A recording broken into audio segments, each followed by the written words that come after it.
Hoje nós damos continuidade à nossa série de mensagens, um chamado para todos.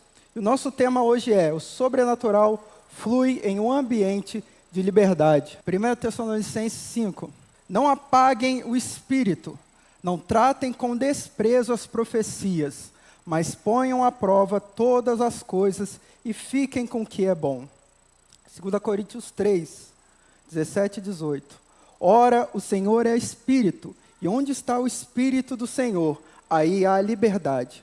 Mas todos nós, com o rosto descoberto, refletindo como um espelho a glória do Senhor, somos transformados de glória em glória na mesma imagem, como pelo Espírito do Senhor. Vamos orar? Senhor, neste momento nós nos rendemos a Ti, Pai. Entregamos o nosso coração, o nosso entendimento, para que o Teu Santo Espírito tenha liberdade no nosso meio, Pai. Que a Sua mensagem possa atingir os nossos corações. E tudo que seja dito aqui, seja aquilo que está no Teu coração, Pai.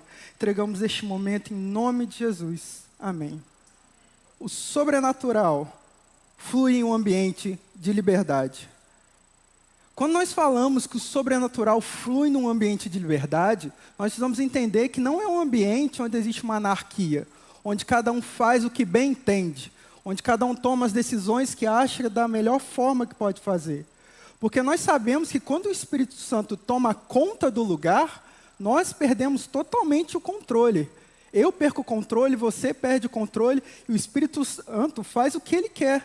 Como a Bíblia diz, o vento sopra para onde quer. E assim é com o Espírito Santo. Só que o grande problema é que pessoas que gostam de ter o controle nas mãos, elas não conseguem aceitar isso.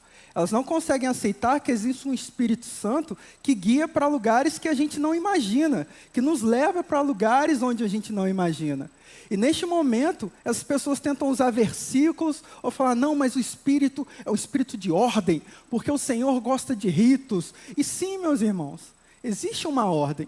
Desde que você chega lá, até esse momento aqui, tudo foi pensado, separado, escolhido para que tudo funcionasse da melhor forma possível. Só que ordem é diferente de controle. Existe uma organização, mas se o Espírito Santo tomar o controle, aí, meu irmão, o culto vai até 11 horas, tranquilamente.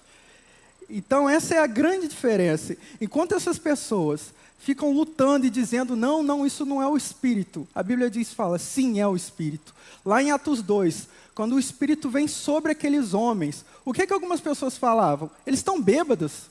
Olha como eles estão. Com certeza eles não estão estão em sã consciência.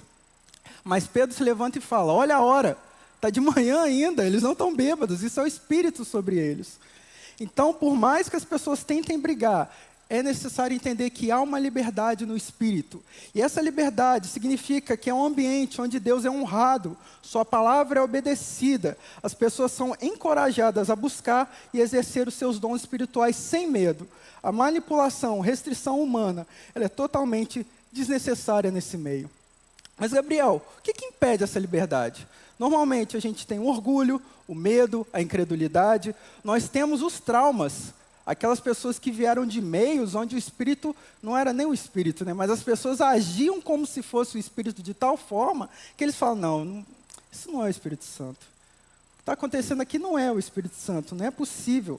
Mas a gente precisa lembrar que o Espírito Santo ele não se encaixa na nossa caixa. Deus não pode ser reduzido a uma pequena explicação. E qualquer coisa que eu faça para tentar explicar Deus para você, eu já reduzi muito Ele. Ele está muito pequeno diante do tamanho que o nosso Deus é. Então, para a gente conseguir entender essa liberdade, ver o poder de Deus se manifestar nas nossas vidas, nós temos que estar dispostos a nos render a Cristo totalmente. Abandonar tudo que a gente acha que sabe e nos render ao que o Espírito pode fazer. Só que a gente tem um grande problema hoje. O Espírito Santo, muitas vezes, é totalmente esquecido dentro das igrejas. Francis Chan fala que ele é o Deus esquecido. E existe uma trágica negligência para com o Espírito Santo dentro das igrejas hoje. A W. Tozer dizia que se o Espírito Santo fosse retirado da igreja hoje, 95% das atividades continuariam normalmente e ninguém nem perceberia. Porém, se isso acontecesse na igreja primitiva, as atividades iriam parar, mas todo mundo ia saber que é porque o Espírito foi retirado. Porque eles dependiam do Espírito, porque eles viviam pelo Espírito. Só um detalhe, a W. Tozer morreu em 1963. Então, há mais de 60 anos atrás, esse problema já estava existindo aqui dentro. Nós paramos de esperar o agir de Deus, esperamos apenas o agir do homem. Porque o homem vai fazer, porque tal pessoa vai fazer. Meus irmãos, o sobrenatural era para ser algo comum na nossa vida. Algo corriqueiro, não algo banal. Não algo banal, mas algo que é o nosso dia a dia. E a nossa caminhada cristã é algo sobrenatural. Igual a Priscila falou, o servir, as pequenas coisas, nisso está o sobrenatural. Quando eu sirvo o meu irmão e abandono o meu eu, e falo, eu não sou importante, mas o meu irmão é importante, isso é sobrenatural. Porque eu estou abandonando todo o meu ego, todas as minhas vontades, toda a minha vontade de ficar em casa assistindo Netflix e estou aqui servindo aos meus irmãos, porque o Senhor me moveu para isso. Porque a graça e o Espírito Santo me moveram para isso. Jesus, certa vez, disse o seguinte numa discussão: vocês erram porque vocês não conhecem a palavra e nem o poder de Deus. Mateus 22, 29. Aqui ele chama atenção para pessoas que vivem em dois extremos, sem conhecer palavra e nem poder, eles não sabiam nada. E hoje a gente tem esses dois extremos muito claro. Nós temos uma geração que vive extremamente por métodos humanos. A igreja se tornou uma empresa. Aqui é uma empresa que abre filial e tudo mais. E tudo bem que existem áreas na igreja que realmente precisam ser tratadas como uma empresa. E que se você não entendeu isso, você precisa entender. Eu sou da área financeira. Eu preciso cuidar do dinheiro dessa igreja igual uma empresa cuida. Eu preciso tomar cuidado, eu preciso saber o que entra, o que sai, eu preciso ter um fluxo de caixa, eu preciso saber quanto a gente pode gastar, eu preciso disso. Mas tem áreas que não precisam ser tratadas como uma empresa e não devem ser tratadas como uma empresa. Então há um esforço muito grande para o evangelho se tornar muito confortável para as pessoas, muito bonito. Existe uma palavra que eu adoro, que ele é muito palatável. É gostoso de você sentir o evangelho. Só que isso não vai de encontro com o que a Bíblia fala. Porque a Bíblia fala que o evangelho é renúncia, é dificuldade, é você largar o seu eu, é você passar por coisas que você não quer passar. E quando a gente tem essa fé que diz que tudo vai ser fácil, que tudo é confortável, eu tenho uma fé onde não gera transformação. Porque se tudo já está legal e já está bom, por que eu preciso me transformar? Tudo já está ótimo na minha vida. Se eu já sou um lindo e uma linda do Senhor, se eu estou tomando café com Deus Pai, para que as coisas precisam melhorar na minha vida? E quem entender, entendeu. Por quê? Já está tudo ótimo, eu sou maravilhoso. E sempre o problema são as pessoas ao meu redor, nunca sou eu. Aí é muito fácil viver o evangelho. Não preciso transformar em nada, eu não preciso do Espírito agindo na minha vida. Eu sozinho já me transformei. Por isso, quando você tem um local onde a gente ignora totalmente o poder de Deus, você tem um problema gigantesco, porque você tem pessoas não transformadas. Você pode ter uma igreja lotada de pessoas que não nasceram de novo, mas que é muito confortável estar ali dentro, porque aquele meio é muito bom, é muito gostoso, é muito confortável, tudo vai dar certo na minha vida, eu preciso estar ali. Só que na igreja primitiva isso não acontecia. Eles sabiam que eles eram pecadores, eles se arrependiam de seus caminhos, e eles impactavam o mundo com a doutrina, com a oração, com a comunhão. Eles viviam a igreja. Só que hoje as pessoas querem resultados sobrenaturais sem pagar esse preço, sem obedecer, sem ter santidade, sem buscar realmente a Deus, porque é muito mais fácil, mas não é isso que a Bíblia fala. Mais uma vez, Tozer dizia o seguinte: Deus não se curva à nossa pressa nervosa. Ele nem adota métodos para a nossa era imediatista. O homem que deseja conhecer a Deus precisa dedicar-lhe tempo, e muito tempo. Hoje o evangelho é proclamado, cheio de palavras vazias. E o evangelho ele acaba sendo totalmente intelectualizado. O discurso é lindo, muito bonito. Você tem oradores exímios que falam coisas que você olha, muito bom. Só que está totalmente vazio, só para fazer um carinho no seu ego. E o evangelho não é sobre isso. Jesus ele não só ensinava sobre o reino, ele demonstrava o reino. Os apóstolos não só pregavam sobre o reino, eles manifestavam o poder de Deus. A Bíblia fala que os sinais os seguiam, onde eles estavam. Porque a fé cristã, ela não é um conjunto de ideias, ela não é uma filosofia para a sua vida melhorar, ela é uma experiência viva com Deus Todo-Poderoso. 1 Coríntios 4:20 diz: porque o reino de Deus não consiste em palavras, mas em poder. Se eu tiro o sobrenatural da fé cristã, se eu tiro o sobrenatural das igrejas, nós ficamos com o cristianismo morto, que se reduz a uma filosofia de vida, onde os coaches vão dominar os palcos, onde tudo é muito fácil e muito legal de acontecer. Sendo que, na verdade, essa fé teórica não transforma vidas e não vai impactar o mundo de forma real. Vai impactar, sim, de uma forma não verdadeira. Templos cheios, igrejas cheias, mas de pessoas que não entenderam ainda o que é viver o Evangelho. Existe um grande problema quando a gente também tem uma igreja que é muito forte na teologia, mas esquece o poder de Deus. Essa primeira igreja que eu falei, ela não tem nada do poder de Deus e se baseia totalmente no amor, na filosofia. Todo mundo é muito filosófico. Essa segunda parte, eles têm uma boa doutrina. Eles conhecem, se for calvinista, eles conhecem os pontos do calvinismo, do arminianismo, só que eles esquecem que existe um poder.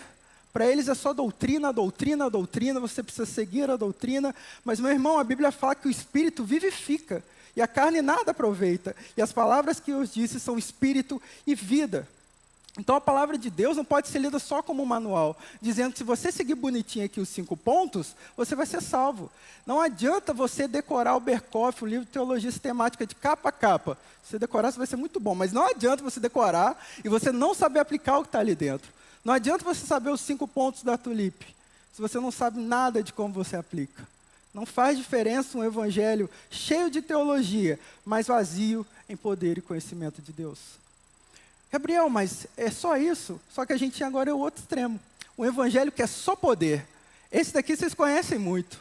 É revelação de CPF, é revelando o que está acontecendo na casa, é para saber onde o marido está, é para saber onde está a vizinha, quem está invejando minha vida. É um poder que sai do nada.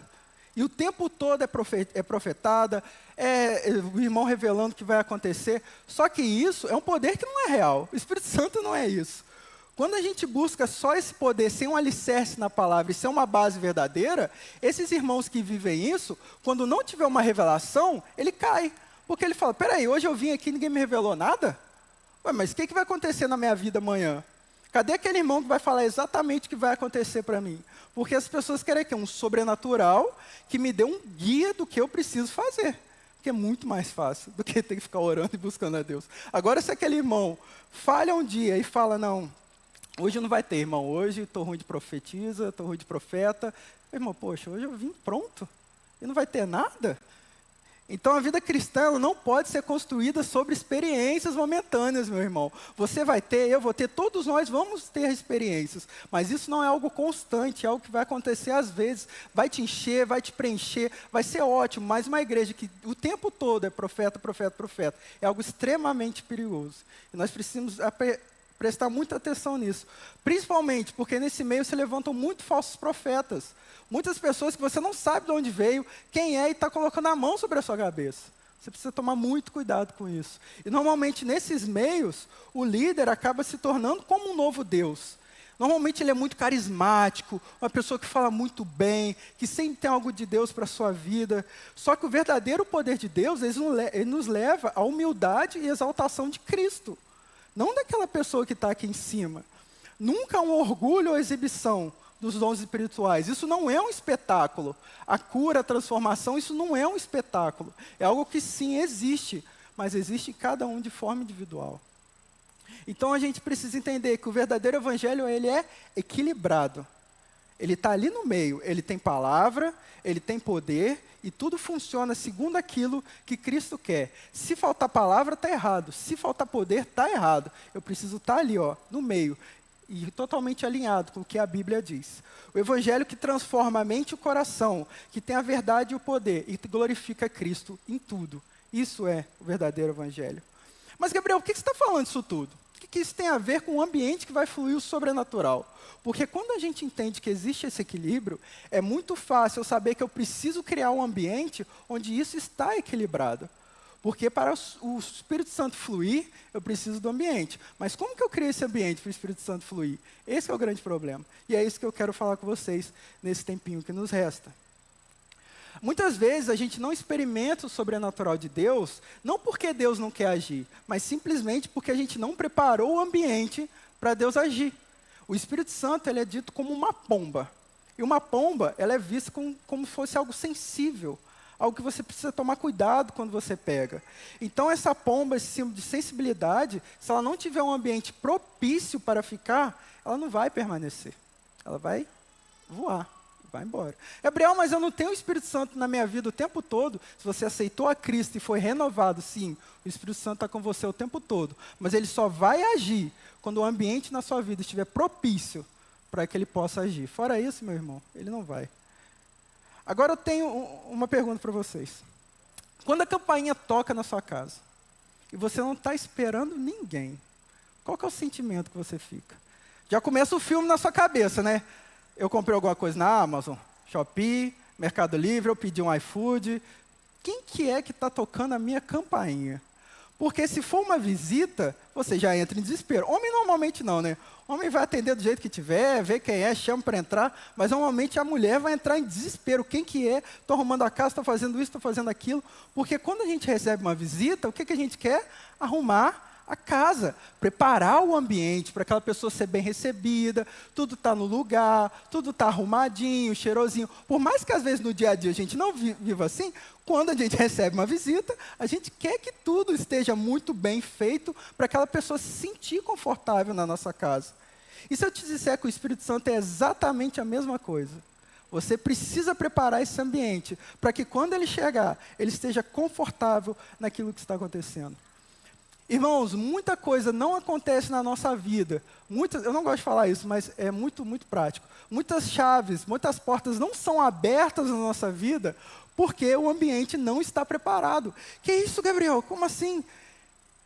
Deus te dá coisas no momento certo. Que coisas, Gabriel? Qualquer coisa. Para de pensar só em dinheiro. Estou falando de qualquer coisa. Qualquer área da sua vida. Não é só dinheiro. Esquece dinheiro. Dinheiro é um detalhe. E existem coisas que estão guardadas na sua vida, que ela só vai vir quando o ambiente estiver pronto. Porque tudo já está pronto no céu.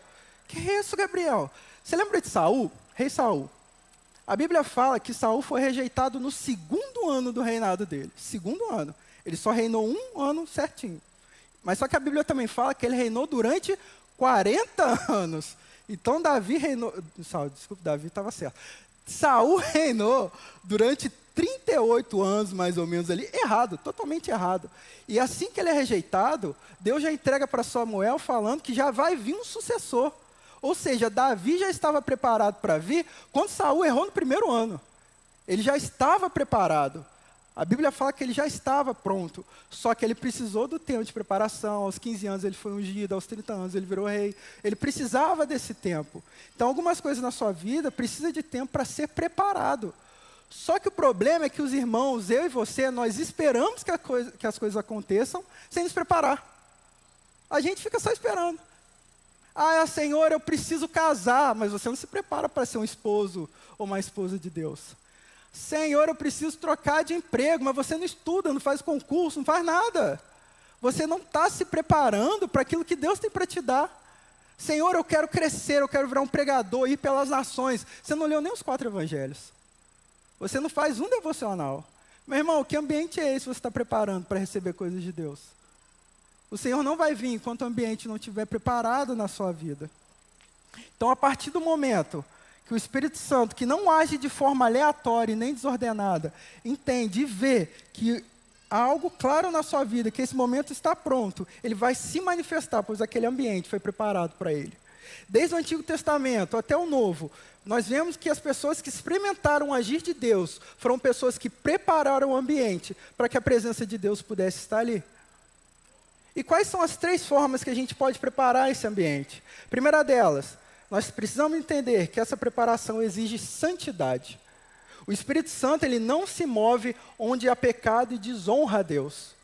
Deus não muda, mas ele se move. E ele se move em sua direção no momento que ele entende que você está abandonando as suas antigas práticas. Antes que a glória do Senhor enchesse o templo de Salomão, a Bíblia fala que houve um processo de dedicação, santificação e sacrifício. Só depois, então, o fogo do céu desceu sobre aquilo que estava devidamente preparado para o Senhor. A igreja de hoje, ela clama por um avivamento, mas muitos não estão preparados para pagar o preço que a santidade cobra. Eu quero ver milagre, mas eu recuso a largar o meu pecado que está escondido dia a dia comigo. Eu recuso a abrir mão do meu arrependimento diário que eu preciso fazer. Eu penso que a salvação é uma injeção que eu tomei um dia, e agora pronto, não preciso fazer mais nada. Meus irmãos, perseverança dos santos.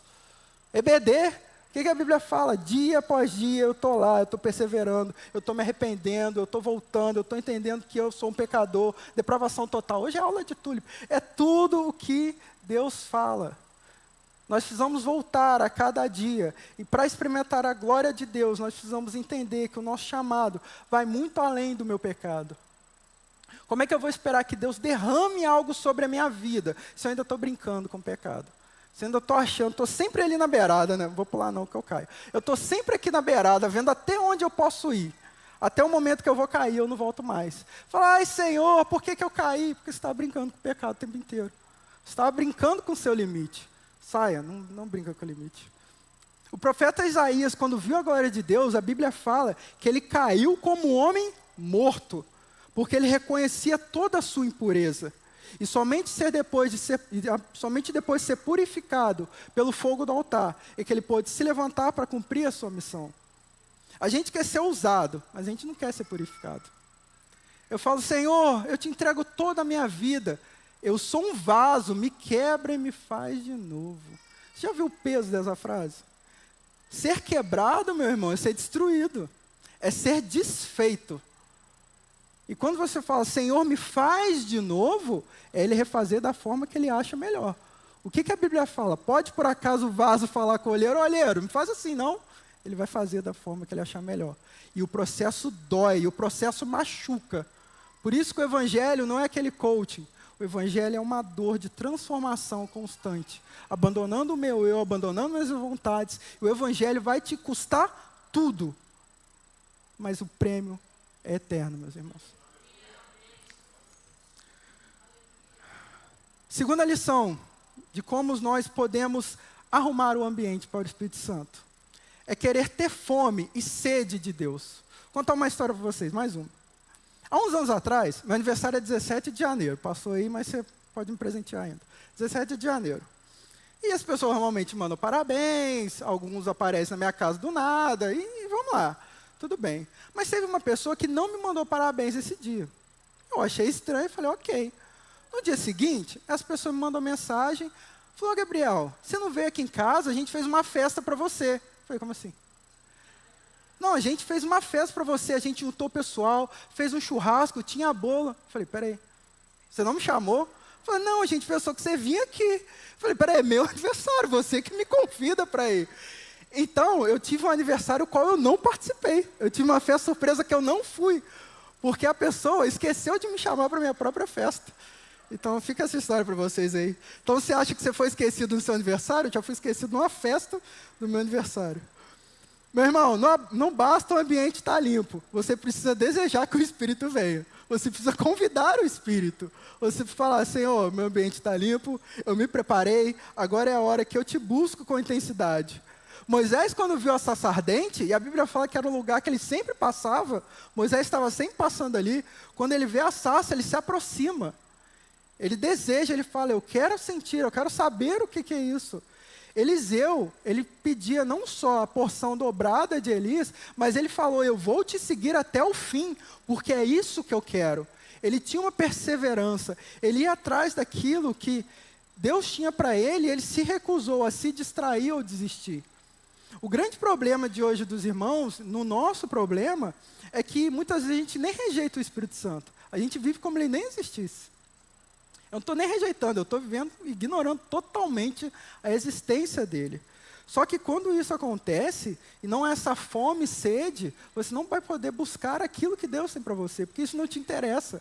Você está tão ocupado com o mundo, com as coisas que o mundo te oferece, que você não se importa com aquilo que Deus tem. Eu sempre falo daquela passagem das sementes na beira do caminho, e a Bíblia fala que uma das sementes caiu, e os problemas e as preocupações do mundo sufocaram aquela semente. Meu irmão, não foi pecado. Não foram os erros, foram os problemas e as preocupações desse mundo que mataram aquela fé. Então, o que está ocupando o seu tempo? O que está gastando, aquilo que você podia estar gastando com Cristo? O que está tirando a sua atenção? O Espírito Santo, ele vem onde há fome e desejo por ele. Onde há aquele coração em chamas, falando, Senhor vem, Senhor me enche. Eu tenho uma sede do Senhor, eu tenho fome da tua presença. Quando o Espírito Santo vem sobre os discípulos em Atos, lá no cenáculo, a Bíblia fala que eles estavam perseverando em oração. Eles estavam se dedicando e esperando que algo acontecesse. Não foi um culto apressado, mas foi uma experiência que eles sabiam que algo viria sobre eles, um desejo ardente pela presença do Senhor. Nós possamos ser como Jacó, que falava, eu não te deixarei ir, senão me abençoar. Precisamos buscar a Deus até que Ele venha. E o terceiro e último, a preparação implica obediência radical. A maior barreira para que o ambiente e do Espírito Santo não se mover no nosso meio é a desobediência. Irmãos, Deus não unge rebeldes. Ele não enche de poder aqueles que insistem em seguir as suas próprias vontades e desejos. Porque Jesus diz o quê? Se vocês me amarem e guardarem os meus mandamentos. Ele quer que você entenda que aquilo que Ele mandou é uma ordem para a sua vida. E que os seus desejos estão mortos, acabou. É aquilo que Cristo tem. Muitas pessoas querem o Espírito, mas não querem a obediência. Elas querem receber o dom de cura para sair curando todo mundo, mas eles não entendem que o dom é do Espírito e vai ser curado quem o Espírito quiser. E acabou, não tem discussão. Ah, Gabriel, o dom é meu. Eu acredito que o dom é meu. Paul Washer fala que não interessa o que você acha, interessa o que a palavra fala. E se a palavra está falando que o dom é do Espírito, o dom é do Espírito. E ele vai agir conforme o Espírito quer que ele haja. Por isso que a sua obediência está debaixo do Espírito Santo, e não daquilo que você acha. Imagina se o dom de cura fosse meu. Eu ia em todos os hospitais, eu ia viver indo em hospitais só passando a mão dos irmãos. Está curado, está curado, está curado, mas não é assim que funciona. É segundo a vontade do Espírito Santo. No Monte Carmelo, quando Elias está enfrentando os 400 profetas de Baal, antes que o fogo de Deus descesse mais uma vez, o que ele faz? Ele restaura o altar do Senhor. Ele obedece aquilo que Deus tinha mandado. Depois que ele restaura e deixa o altar perfeito, o fogo de Deus desce. Depois da obediência, o fogo de Deus desceu. Só que hoje os irmãos estão querendo o fogo sem o altar restaurado. Minha vida está toda bagunçada de cabeça para baixo. Não, vem Senhor, vem sobre mim, para que eu possa lançar o seu fogo sobre as vidas. Você não consegue consertar nem a sua, irmão, vamos lá. Vamos consertar o nosso altar, o nosso dia a dia, o que está acontecendo na nossa vida, para depois a gente se tornar canais de bênção. Nós não vamos ser canais enquanto a nossa vida estiver cheia de entulho no caminho. A gente precisa tirar esse entulho para que o Espírito Santo flua em nossas vidas. A igreja primitiva, ela não só recebia o poder de Deus em Pentecostes, mas eles viviam numa obediência radical. Atos 2,42 fala, e eles perseveravam na doutrina dos apóstolos, na comunhão, no partir do pão e nas orações. Se eu quero um ambiente na minha vida onde o Espírito Santo se move, eu preciso parar de negociar a minha santidade, eu preciso buscar a Deus de forma genuína e me render completamente à sua vontade. Eu preciso me desfazer de tudo que eu sou. E agora você pode estar perguntando, Gabriel, mas o que é esse ambiente que você está falando? Meu irmão, são todas as áreas da sua vida. Todas, sem exceção. Todas as áreas da sua vida são ambientes onde o Espírito Santo pode trabalhar. E você precisa limpar a sua vida. Eu preciso limpar a minha vida para que o Espírito possa fluir. O Espírito Santo não é algo impessoal, não é uma força, Ele é o próprio Deus. E Ele é Deus e que habita em corações que estão rendidos a Ele. Davi dizia, cria em mim, ó Deus, um coração puro e renove em mim um espírito inabalável. E não me lance fora da tua presença e não retires de mim o teu espírito. Que tipo de ambiente nós temos criado? Dentro das nossas casas, será que é um ambiente de guerra? Será que você chega na sua casa e já começa a zona de guerra? No seu emprego, que tipo de ambiente você tem criado? Será que você tem sido luz aonde você chega? Será que você tem feito realmente a diferença que era para você fazer? Será que eu tenho chegado nos ambientes e as pessoas têm vindo? Tem algo diferente nesse rapaz. A forma que ele fala, a forma que ele anda, assim como eles falaram com Pedro um dia, você se parece com eles. Você anda igual eles, você fala igual eles. Será que os ambientes que eu tenho criado são ambientes onde o Espírito Santo tem direito de fluir na minha vida? Onde tem o direito de fazer milagres que eu nunca conseguiria entender? Onde eu impressionaria pessoas não por mim, mas pelo que Cristo tem feito na minha vida? Igual a gente cantou por último, rompendo em fé. O que é a fé, meus irmãos? Ela não é a certeza de que tudo vai dar certo, isso é positivismo. Positivismo é você acordar e falar, hoje tudo vai dar certo, vai dar tudo certo, vai funcionar tudo, se Deus quiser vai dar tudo certo, não tem problema nenhum, você pode ser assim. Só que a fé é você dizer, mesmo se tudo der errado, mesmo se tudo desandar, eu sei que Cristo está comigo, eu sei que Ele está no controle da minha vida, e eu sei que o melhor vai acontecer, porque é aquilo que Ele escolheu para mim. Irmãos, pense nos ambientes que você tem criado. Pense nos meios que você tem vivido. Qual é o tipo de ambiente que você faz na sua vida, no seu trabalho, na sua escola? O que nós temos feito com aquilo que Cristo entregou nas nossas mãos. Porque Ele não morreu em vão. Ele não morreu só para trazer lágrimas ao nosso olhar. Ele morreu para que a nossa vida fosse redimida e transformada para a glória de Deus. Não para mim, não para você, não para o pastor, mas que Cristo seja reconhecido entre as nações. Não adianta eu querer mudar o mundo, encher um estádio de pessoas e falar, eu vou enviar pessoas pelo mundo, enquanto eu não consigo transformar nem o meu país. Não adianta.